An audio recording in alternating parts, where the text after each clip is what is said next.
प्यारे बच्चों, हिंदी की कक्षा में एक बार फिर से आपका स्वागत है। जैसा कि आप जानते हैं, आज हम अपना 10वां पाठ ज्योतिषी गधा का पठन अभ्यास करेंगे। पठन अभ्यास में हमें किन बातों का ध्यान देना चाहिए, एक बार मैं फिर से बता देता हूँ। जो विराम चिन्ह आते हैं, विराम चिन्हों पे हमें उचित समय तक रुकना चाहिए। उसके बाद उच्चारण पे ध्यान देना चाहिए, शब्दों का उच्चारण। संवाद कैसे बोले जाते हैं? संवाद क्या होते हैं? दो व्यक्तियों के बीच में या दो से अधिक व्यक्तियों के बीच में तो विचारों का आदान प्रदान होता है, उसे संवाद कहते हैं। तो संवाद को हम किस तरह से, प्रश्नवाचक वाक्यों को कैसे बोला जाता है, इस पे भी हमें ध्यान देना है। तो आज हमारा पठन अभ्यास हम करेंगे अपना 10वां पाठ ज्योतिषी गधा। तो हमने इसकी एक बार व्याख्या की है, उसके बाद हम शब्द अर्थ पे आ जाएंगे। आज हमारा काम पठन अभ्यास करना है और उसके बाद शब्द अर्थ। इस पाठ में कोई मुहावरा नहीं।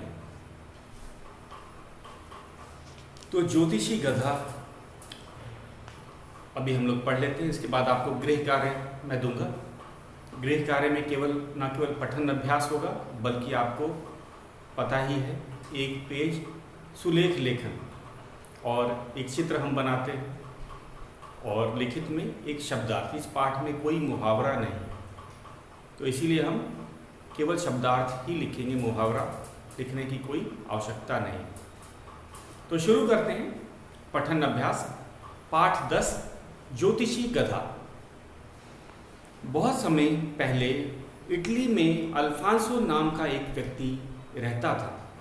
वह बहुत प्रसिद्ध ज्योतिषी था। उसकी बताई बातें अक्सर सच हो जाती थी, इसीलिए दूर दूर तक लोग उसे जानने लगे। धीरे धीरे अल्फांसो को यह घमंड हो गया कि उसके समान नक्षत्रों को पढ़ कर भविष्य बताने वाला कोई है ही नहीं। एक बार अल्फांसो अपने गांव गया। फसल की कटाई का समय था।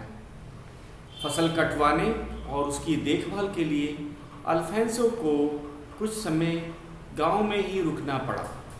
एक दिन उसका पड़ोसी क्रिस्टियानो उसके पास आया। वह पाँव में खराबी के कारण चल फिर नहीं सकता था। वह अपने गधे पर ही बैठकर इधर उधर घूमता था। मक्का की फसल अभी अभी कटी थी। उसने अल्फांसो से कहा, देखो भाई, कुछ ही घंटों में मौसम खराब होने वाला है। तेज आंधी तूफान आने की संभावना है। तुम अपनी फसल किसी सुरक्षित स्थान पर पहुंचा दो। अल्फांसो ने आकाश की ओर दृष्टि उठाई और फिर हंसकर कहने लगा, कैसी अजीब बात करते हो तुम। आकाश में न तो बादल का एक भी टुकड़ा है और हवा के नाम पर पत्ता तक नहीं हिल रहा। आंधी तूफान तो दूर की बात है। क्रिस्टियानो अपनी बात पर अड़ा रहा। वह बोला, मैंने तो अब तुम्हारे भले के लिए ही कह रहा था। मेरी बात एकदम सच्ची है, तुम मानो या ना मानो। अल्फांसो ने अपनी दूरबीन से आकाश को निहारा। कुछ क्षण सोचता रहा, जैसे कुछ गणना कर रहा। फिर निष्कर्ष निकालते हुए बोला, असंभव। जो तुम कह रहे हो, मेरी सोच से वह संभव ही नहीं है। दोनों में काफ़ी देर तक बहस होती रही। क्रिस्टियानो को लगा कि अल्फांसो उसकी बात मानने वाला नहीं है, तो वहाँ से चला गया। थोड़ी देर बाद ही आकाश में बादल छा गए और हवा चलने लगी। देखते ही देखते भयानक तूफान, आंधी और तेज बारिश होने लगी। बारिश इतनी तेज थी कि गांव की पास की नदी में उफान आ गया और पानी किनारों को तोड़कर बहने लगा। बारिश और बाढ़ से अल्फांसो की सारी फसल बह गई। अल्फांसो सिर पकड़कर बैठ गया। उसे एक ही बात परेशान कर रही थी कि क्रिस्टियानो को ये सब कैसे पता चला। उसके मन में तो यह बात घर किए हुए थी कि उससे अच्छी और सही भविष्यवाणी कोई कर ही नहीं सकता। जैसे ही मौसम ठीक हुआ वह क्रिस्टियानो के पास पहुंचा। उसने पूछा, क्रिस्टियानो, मैं हैरान हूँ, तुम्हें यह सब कैसे पता चला? क्रिस्टियानो ने सहज भाव से उत्तर दिया, इसमें आश्चर्य की कोई बात नहीं है। यह सब तो मुझे अपने गधे की हरकतों से ही पता चल जाता है। क्या, गधे की हरकतों से? अल्फांसो को विश्वास नहीं हुआ। हाँ भाई, जब भी आंधी तूफान आने वाला होता है, मेरा गधा अपनी पीठ अकड़ा लेता है और पूंछ को पिछली टांगों में दुबका लेता है। इसके रोंगटे खड़े हो जाते हैं और यह ऐसे कांपने लगता है जैसे तेज बुखार चढ़ गया। इसके इसी व्यवहार से मुझे पता चल गया और मैं तुम्हें सावधान करने चला गया। तुम तो वैसे भी बड़े ज्योतिष के जानकार हो, तुम्हें तो इस बात पर चकित नहीं होना चाहिए, क्रिस्टियानो ने कहा। अल्फांसो बुत बना खड़ा था। क्रिस्टियानो फिर कहने लगा, भाई इसमें इतना हैरान होने वाली बात नहीं है। तुम ही बताओ कि मुर्गा हमें कैसे सही सही बता देता है कि भोर हो गई है। समुद्र में आने वाले तूफान की सूचना डॉल्फिन मछलियाँ कैसे पानी पर कूद कूद कर जहाजियों को देती हैं। पता है, पशु पक्षियों की एक छठी इंद्री होती है जिससे उन्हें आने वाले खतरे का आभास हो जाता है। तभी तो समुद्री पक्षी तूफान आने से पहले अपने अंडे देने का स्थान छोड़कर चले जाते हैं। यहाँ तक कि हाथी और कुत्तों को भी भूचाल और समुद्री तूफान का आभास हो जाता है। तो क्या मेरा गधा मौसम के बारे में नहीं जान सकता? अल्फांसो चुपचाप सुनता रहा। मन ही मन यह मान गया कि क्रिस्टियानो का गधा उससे अच्छा ज्योतिषी है। तो बच्चों, ये था हमारा 10वां पाठ का पठन अभ्यास। तो आपको भी गृह कार्य में आज के पठन अभ्यास तो मैं दूंगा ही, लिखित कार्यों के अलावा। तो ये था हमारा ज्योतिषी गधा पाठ, इसका पठन अभ्यास। हम लोग देख रहे हैं कि कक्षा में सभी बच्चों की, हम कहेंगे सबको मौका नहीं मिल पाता है, खासकर पठन अभ्यास में। तो आपको सबसे पहले ये जो वीडियो देखना है, पठन अभ्यास कैसे करते हैं, इसको एक बार सुनना है। 1 या 2 बार मैं पढ़ देता हूँ, 2 बार सुनना है और उसके बाद इस पाठ का आपको घर पे 1 या 2 बार आपको भी पठन अभ्यास करना। तो ये था हमारा 10वां पाठ का पठन अभ्यास। तो पठन अभ्यास में हमने देखा कि विराम चिन्ह काफ़ी ज़रूरी है। उन पे जैसे अल्प विराम आता है तो हम कम देर के लिए ठहराव करते हैं। अगर पूर्ण विराम रहता है तो उससे अधिक देर के लिए हमारा ठहराव होता है, रुकते हैं समय। और ये कितना समय लगता है आपने देखा। उसके बाद संवाद, इसके अंदर हम लोग देख रहे हैं संवाद हो रहा है। इस पाठ के अनुसार मैं बता रहा हूँ। इसमें अल्फांसो और क्रिस्टियानो, अल्फांसो जो कि एक ज्योतिषी है, क्रिस्टियानो शायद इसका पड़ोसी था गांव का, और वे उसे आगाह करने आता है समुद्री तूफान के बारे में। तो ये जो था, जो संवाद अल्फांसो और क्रिस्टियानो का जो चल रहा है, इस संवाद को के जो वाक्य होते हैं उनको कैसे पढ़ा जाता है आपने सुना हो। हम ऐसे इसको पढ़ना चाहिए जैसे कि हम आमने सामने किसी से बात कर रहे हैं। संवाद का पठन इस तरह से होना चाहिए जैसे कि हम किसी से संवाद या बातचीत कर रहे हैं। इसमें भी अगर कोई प्रश्नवाचक वाक्य आता है, हमने इसमें इस पाठ में बहुत देखा, खासकर जब क्रिस्टियानो ने अंतिम में बताया कि तुम ही बताओ मुर्गा कैसे सही बता देता है कि भोर होने वाला है, डॉल्फिन कूद कूद करके जहाजियों को कैसे सूचना दे देती हैं। तो ये सब जो प्रश्नवाचक जो वाक्य थे, तो इन सब में हमें कैसे पढ़ना है इसका भी आपने देखा है। तो मैं एक बार फिर से आपके लिए पढ़ देता हूँ 10वां पाठ, इसे फिर से ध्यान से सुनिएगा और इसके बाद आपका जो गृह कार्य है पठन अभ्यास का, आप उस पर ध्यान दीजिए। तो हमारा 10वां पाठ है ज्योतिषी गधा। बहुत समय पहले इटली में अल्फांसो नाम का एक व्यक्ति रहता था। वह एक प्रसिद्ध ज्योतिषी था। उसकी बताई हुई बातें अक्सर सच हो जाती थी, इसीलिए दूर दूर तक लोग उसे जानने लगे। धीरे धीरे अल्फांसो को यह घमंड हो गया कि उसके समान नक्षत्रों को पढ़कर भविष्य बताने वाला कोई है ही नहीं। एक बार अल्फांसो अपने गांव गया। फसल की कटाई का समय था। फसल कटवाने और उसकी देखभाल के लिए अल्फांसो को कुछ समय गांव में ही रुकना पड़ा। एक दिन उसका पड़ोसी क्रिस्टियानो उसके पास आया।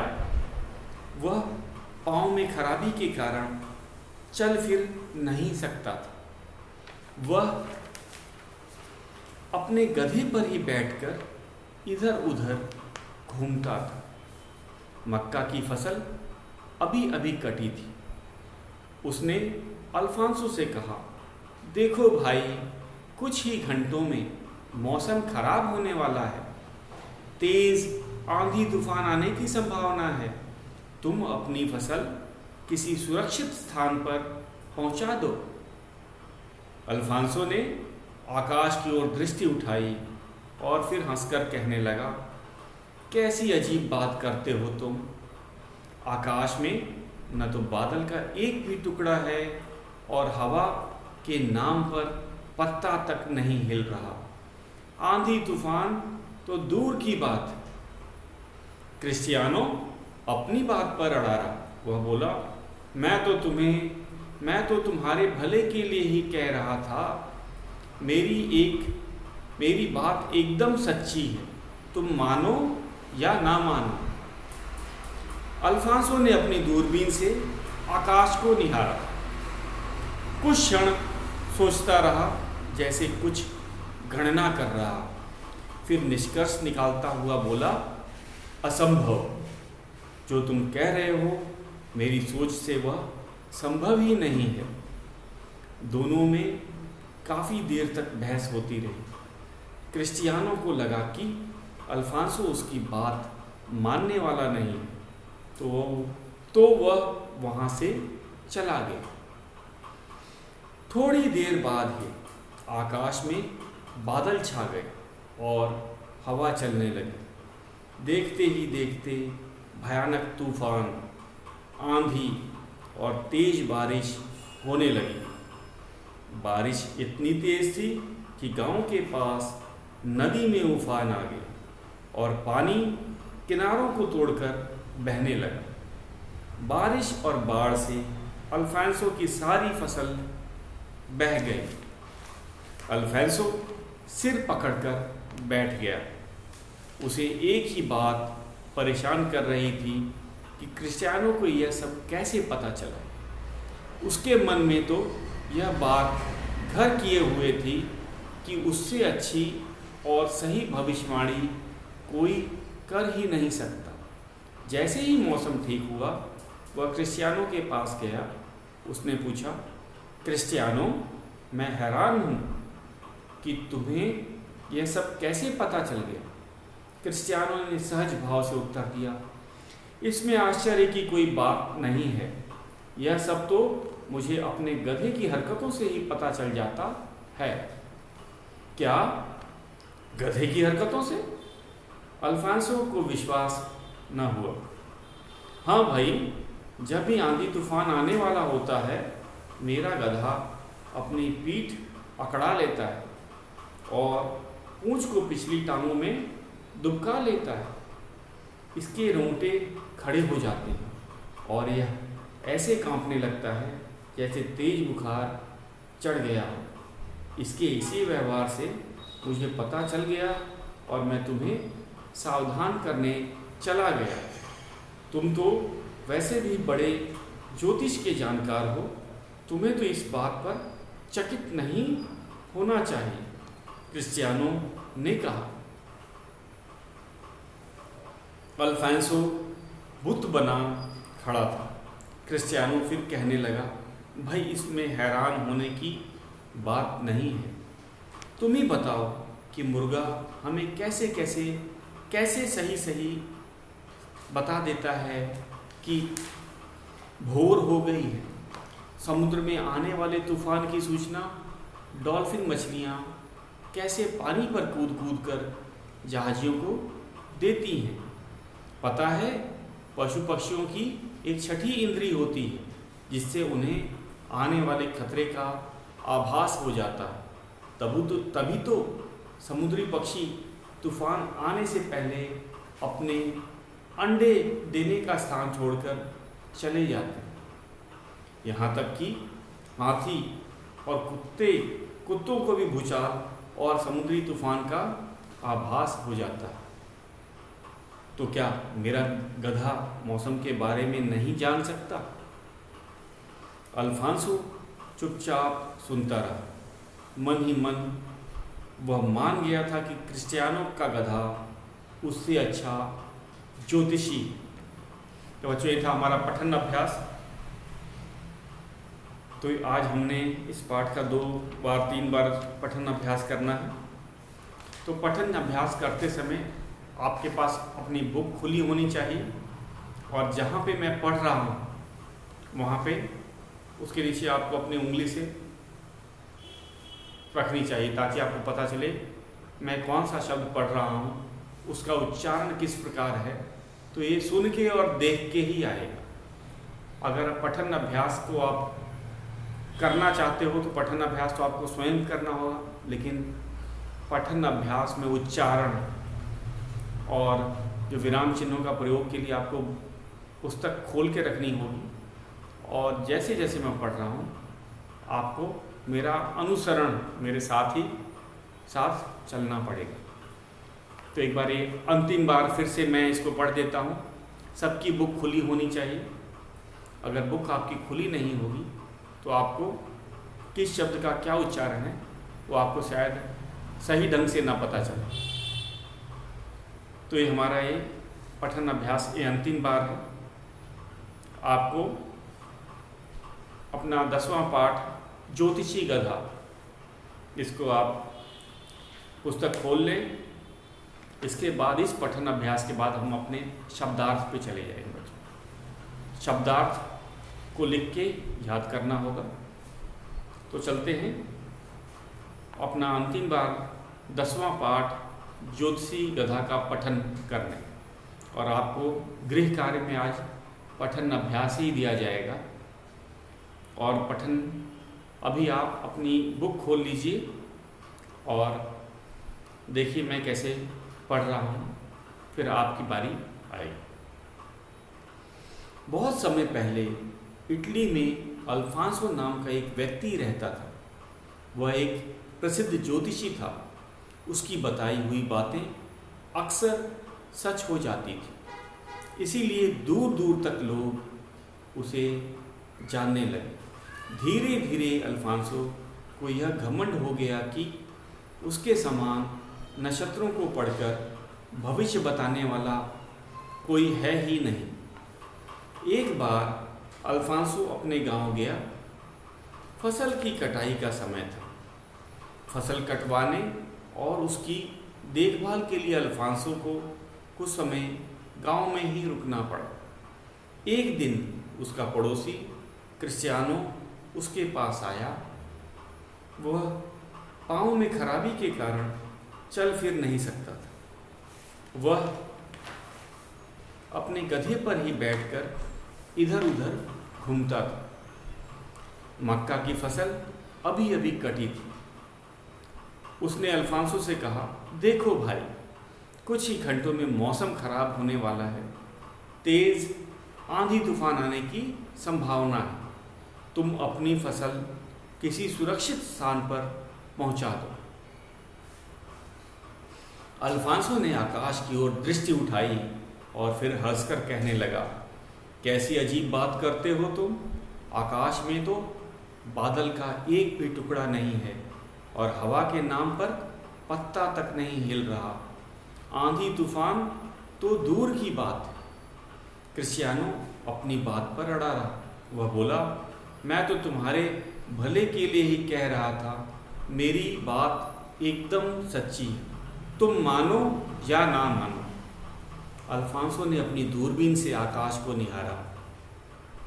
कुछ क्षण सोचता रहा और जैसे ही कुछ गणना कर रहा, फिर निष्कर्ष निकालता हुआ बोला, असंभव। जो तुम कह रहे हो मेरी सोच से वह संभव ही नहीं है। दोनों में काफ़ी देर बहस होती रही। क्रिस्टियानो को लगा कि अल्फांसो उसकी बात मानने वाला नहीं है, तो वहाँ से चला गया। थोड़ी देर बाद ही आकाश में बादल छा गए और हवा चलने लगी। देखते ही देखते भयानक तूफान, आंधी और तेज बारिश होने लगी। बारिश इतनी तेज थी कि गांव के पास नदी में उफान आ गया और पानी किनारों को तोड़कर बहने लगा। बारिश और बाढ़ से अल्फांसो की सारी फसल बह गई। अल्फांसो सिर पकड़कर बैठ गया। उसे एक ही बात परेशान कर रही थी कि क्रिस्टियानो को यह सब कैसे पता चला।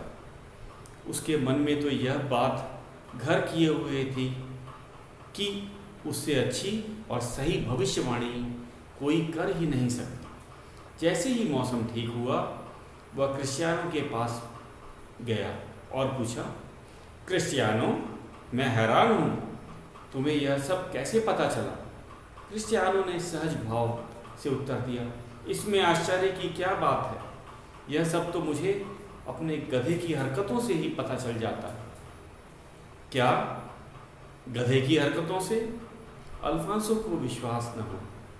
हाँ भाई, जब भी आंधी तूफान आने वाला होता है, मेरा गधा अपनी पीठ अकड़ा लेता है और पूंछ को पिछली टांग में दुबका लेता है। इसके रोंगटे खड़े हो जाते हैं और यह ऐसे कांपने लगता है जैसे तेज बुखार चढ़ गया। इसके इसी व्यवहार से मुझे पता चल गया और मैं तुम्हें सावधान करने चला गया। तुम तो वैसे भी इतने बड़े ज्योतिष के जानकार हो, तुम्हें तो इस बात पर चकित नहीं होना चाहिए, क्रिस्टियानो ने कहा। अल्फांसो बुत बना खड़ा था। क्रिस्टियानो फिर कहने लगा, भाई, इसमें इतना हैरान होने की बात नहीं है। तुम ही बताओ कि मुर्गा हमें सही सही बता देता है कि भोर हो गई है। समुद्र में आने वाले तूफान की सूचना डॉल्फिन मछलियाँ कैसे पानी पर कूद कूद कर जहाजियों को देती हैं। पता है, पशु पक्षियों की एक छठी इंद्री होती है जिससे उन्हें आने वाले खतरे का आभास हो जाता है। तभी तो समुद्री पक्षी तूफान आने से पहले अपने अंडे देने का स्थान छोड़कर चले जाते हैं। यहाँ तक कि हाथी और कुत्तों को भी भूचाल और समुद्री तूफान का आभास हो जाता है। तो क्या मेरा गधा मौसम के बारे में नहीं जान सकता? अल्फांसो चुपचाप सुनता रहा। मन ही मन वह मान गया कि क्रिस्टियानो का गधा उससे अच्छा ज्योतिषी। तो बच्चों, ये था हमारा पाठ का पठन अभ्यास।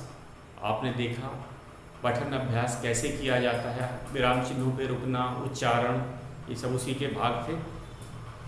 तो अब आज आपका कौन कौन सा काम आपको करना है, मैं आपको बता देता हूँ। एक तो पठन अभ्यास कम से कम 2 बार आपको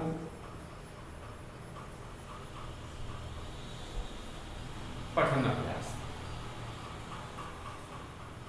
मैं आपको मौखिक और लिखित दोनों का ही बता देता हूँ। पठन अभ्यास तो मौखिक होता है।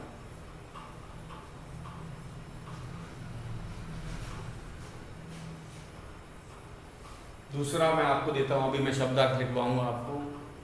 एक हो गया पठन अभ्यास, एक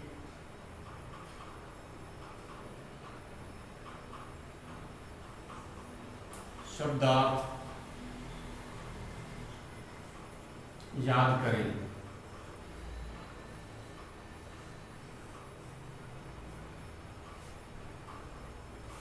तो आपको मैं 2 काम मैंने दिए हैं आज।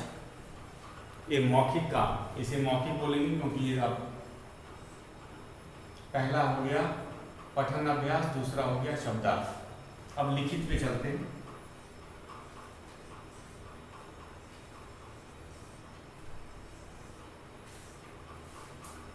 लिखित में है पहला सुलेख लेखन 1 पेज।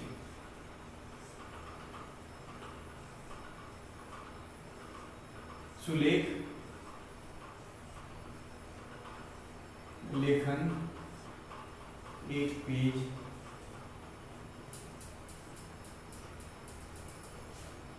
ये आपका लिखित कार्य हो गया। इसके साथ ही शब्दार्थ भी लिखने हैं। इसके बाद चित्र पे आ जाते हैं। हम हर पाठ से एक चित्र बनाते हैं। आपको क्रिश्चियनों का जो है गधा बनाना होगा। क्रिश्चियनों का एक गधा, चित्र में क्या बनाएंगे? ये जो गधा था क्रिश्चियनों का था, या हम कहेंगे यही जो गधा था, यही हम कहेंगे ज्योतिष था, ज्योतिषी था। ज्योतिषी कौन होता है? जो भविष्य की घटनाओं के बारे में।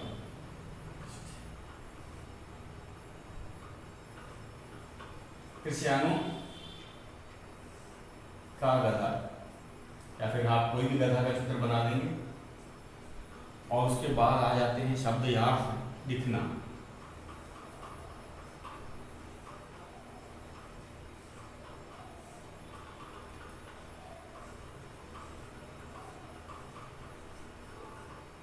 तो ये 3 काम आपके हो गए लिखित का।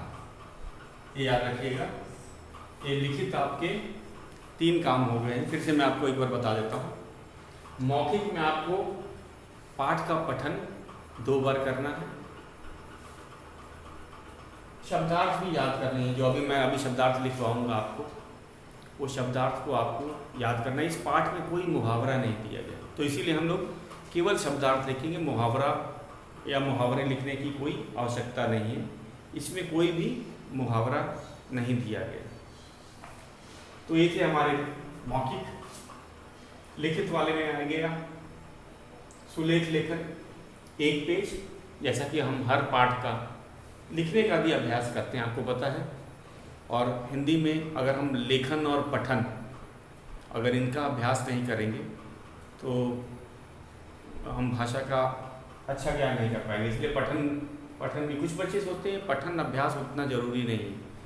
सुलेख लेखन को भी मैं देखता हूँ बच्चों की हैंडराइटिंग बहुत ख़राब हो रही है, तो उसको सुलेख लेखन को भी गृह कार्य आराम से लिखना है, सुंदर लिखना है। तो सुलेख लेखन भी 1 पेज ज़रूरी है। एक चित्र जैसे कि हम हर पाठ से बनाते हैं, तो हम लोग एक चित्र इसमें बनाएंगे। जैसे हमने पतंग पाठ में कविता थी, उसमें पतंग का चित्र बनाया था। इसमें पाठ से ही संबंधित कोई चित्र बनना चाहिए। तो हम एक क्रिश्चियनों का गधा बनाएंगे, क्योंकि यही गधा जो था हमारा ज्योतिषी गधा था। इसने अल्फांसो से भी एक अच्छा ज्योतिषी होने का अपना प्रमाण दे दिया था। और उसके बाद है शब्दार्थ लिखना। इसे हमें अपने नोटबुक में लिखना है। तो अभी हमारे मौखिक प्रश्नों पे चर्चा करने से पहले हमारा ये सारा काम हो जाना चाहिए। फिर से मैं एक बार बता देता हूँ कि जो मौखिक प्रश्नों पे हम लोग जाएंगे, मौखिक प्रश्न से पहले ये सारा हमारा काम हो जाना चाहिए। ये मैंने अलग अलग समय में दिया था। ये मैं केवल याद दिलाने के लिए अब आपको बताया कि सुलेख लेखन आपने पहले लिखा था, तो इसीलिए याद दिलाने के लिए आपको बता रहा हूँ। चित्र आपको बनाना है क्रिश्चियनों के गधे का। उसके बाद शब्दार्थ आपको लिखना है और याद भी करना है। और पठन अभ्यास जो मौखिक रूप से होता है, ये आप करेंगे। अब हम अपने शब्दार्थ पे चलेंगे। शब्दार्थ के बाद मौखिक प्रश्नों को करेंगे। तो आज के लिए बस इतना ही।